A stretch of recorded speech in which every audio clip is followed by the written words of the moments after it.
Bonjour à tous. Alors, je voulais aujourd'hui partager avec vous dans cette petite vidéo sur le fait que j'ai rencontré un chasseur. Je vous explique d'abord comment je l'ai rencontré.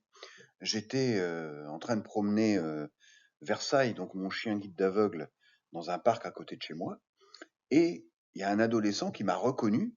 Il a reconnu plutôt Versailles. Et comme la photo de Versailles est parue dans la presse, il a compris que j'étais l'auteur de Médée sur les Yvelines. Et donc, il est venu vers moi. Et il m'a dit qu'il travaillait sur la chasse au trésor et qu'il avait trouvé la solution d'une des énigmes. Donc je vous explique un petit peu quel raisonnement il a fait pour trouver une des solutions d'une des énigmes. Alors déjà, cet adolescent, ses amis lui donnent un petit surnom gentil, il s'appelle Vaujou. Bon, je le précise pour pas donner évidemment son identité, hein, pour des raisons de confidentialité. Et donc, Vaujou, il a travaillé sur la première énigme de la chasse au trésor.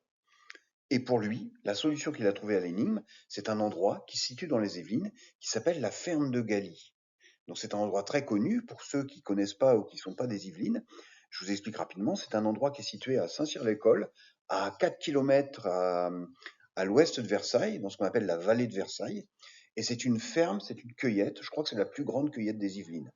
Et ce qu'il y a de remarquable dans cette cueillette, c'est que à partir de la fin du printemps et du début de l'été, vous pouvez aller cueillir tout ce que vous pouvez imaginer comme fruits et comme légumes. Ça va du cerisier à la framboise, en passant par des asperges, des pommes de terre, absolument tout. Ils ont en particulier, moi, quelque chose que j'aime beaucoup là-bas, c'est qu'ils ont une collection de pommiers sur une centaine de mètres absolument remarquable, et vous pouvez trouver exactement la pomme que vous aimez en termes d'acidité ou de taux de sucre. Moi, je trouve ça absolument remarquable. Bon, donc comment Vaujoux, il en est arrivé à cette conclusion? Eh bien, il a remarqué que dans cette énigme, il y avait le mot culture qui apparaissait. Il apparaît d'ailleurs, je crois, 2 fois. Et puis, il y avait des images d'indices qui évoquaient l'agriculture. Donc, vous avez par exemple la faucille et la gerbe de blé, vous avez une vache, et puis vous avez un champ.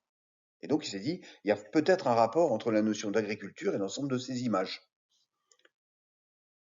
Alors, évidemment, c'est pas la bonne réponse, hein, pour une raison toute simple. Je l'ai déjà dit dans un redite, ce qu'il faut trouver dans cette première énigme, ce n'est pas un lieu dans les Yvelines, c'est autre chose. Mais ce qu'il y a de très intéressant dans la démarche de Vaujoux, c'est que il a utilisé un mot, le mot culture, pour faire une association d'idées. Et c'est tout à fait comme ça qu'il faut procéder pour résoudre les énigmes. Hein. Il faut, dans les textes, dans la citation où il y aura un mot parfois qui vous apparaîtra comme anodin, que là ici c'est le mot culture, et c'est peut-être ce mot qui va vous donner, vous orienter vers la solution. Donc il faut vraiment s'attacher, quand vous travaillez sur une énigme, il faut vraiment lire le texte de l'énigme mot par mot, hein, mot par mot. Et ça nécessite beaucoup de travail et de rigueur.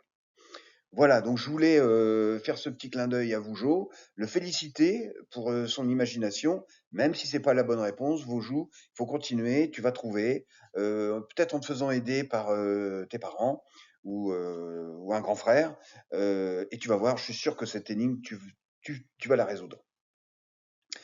Ce que je voudrais également dire, c'est que Médée sur les Yvelines, c'est aussi une chasse au trésor, comme vous le savez, qui a pour but de promouvoir le département des Yvelines.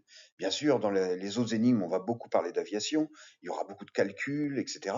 Mais le but derrière, c'est de promouvoir notre si beau département. Et je voudrais profiter de cette occasion qui m'est offerte par Vaujoux pour vous parler un peu de Saint-Cyr-l'École, pour ceux qui ne connaissent pas, à la diapositive suivante.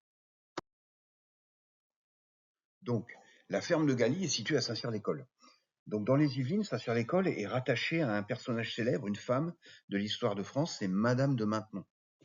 Donc Madame de Maintenon, c'était la deuxième femme de Louis XIV. Il faut savoir que Louis XIV, comme tous les rois de France, ils se sont mariés très jeunes, et Louis XIV s'est marié avec une princesse autrichienne de tête, je crois que c'est Marie-Thérèse d'Autriche. Hein. Oui, je crois que c'est ça.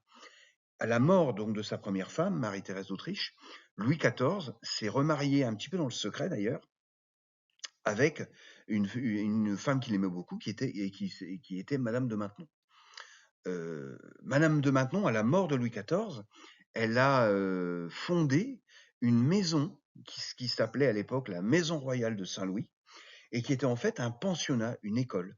Elle était destinée à accueillir les jeunes filles de la noblesse française qui avaient perdu leurs parents et qui étaient déshéritées. Et Madame de Maintenon souhaitait leur offrir une éducation pour qu'elles puissent s'en sortir dans la vie. Alors, le bâtiment dans lequel était cette école existe toujours, à Saint-Cyr-l'École donc. Vous voyez, je vous ai mis une photo, on peut le visiter lors des Journées du patrimoine. Et aujourd'hui, ce bâtiment, il est toujours utilisé par la célèbre École militaire de Saint-Cyr. On parle d'un Saint-Cyrien, c'est un étudiant militaire qui poursuit ses études à Saint-Cyr dans ce bâtiment. Alors, les Saint-Cyriens, vous les voyez tous les ans le 14 juillet, puisque tous les ans, c'est devenu une tradition en France, ils défilent pendant le défilé du 14 juillet. Je vous ai mis une photo là où vous voyez leur costume assez célèbre avec leurs plumeaux blancs et rouges et leur épée toujours sur l'épaule. Alors pour info, il y a une deuxième école à ma connaissance de Saint-Cyrien en France, elle est en Bretagne, je crois qu'elle est à Poitiers-Quidan. Je crois qu'elle est d'ailleurs encore plus célèbre, hein. Voilà, c'était un petit topo sur Saint-Cyr-l'École. Si vous vous intéressez à la vie de Madame de Maintenon, qui est une vie absolument incroyable, hein, parce qu'elle était elle-même, elle était noble, mais elle était d'une noblesse un peu pas de grande fortune, et donc elle s'est mariée avec un écrivain célèbre français et qui est décédé, et puis après elle est rentrée à la cour, elle a rencontré Louis XIV, etc. Et donc il y a un livre absolument extraordinaire qui a été écrit par François Chandernagor, qui s'appelle L'Allée du Roi, qui est raconté à la première personne, où Madame de Maintenon raconte sa vie, c'est un roman, et il est vraiment extraordinaire ce livre. Voilà. Donc voilà, j'espère que ça vous a intéressé, et puis je vous souhaite une bonne suite de chasse au trésor, et puis je vous souhaite de trouver la solution de cette énigme de Emmett Brown. À très très bientôt.